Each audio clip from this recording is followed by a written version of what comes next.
আলহামদুলিল্লাহ, সুবহানাল্লাহ, ইন্নাল্লাহু গাফুরুর রহিম।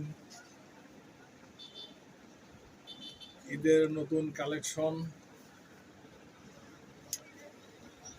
আলহামদুলিল্লাহ, সুবহানাল্লাহ। আপনাদের অগ্রিম ঈদের শুভেচ্ছা। রফিক মোল্লা স্টোর, নাজিরগঞ্জ বাজার, সুজানগর, পাবনা। আলহামদুলিল্লাহ, সুবহানাল্লাহ, লা হাওলা ওয়ালা কুওয়াতা ইল্লা বিল্লাহ।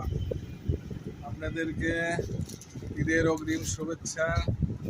চলে আসুন নাজিরগঞ্জ বাজার, রফিক মোল্লা স্টোর, সুজানগর, পাবনা।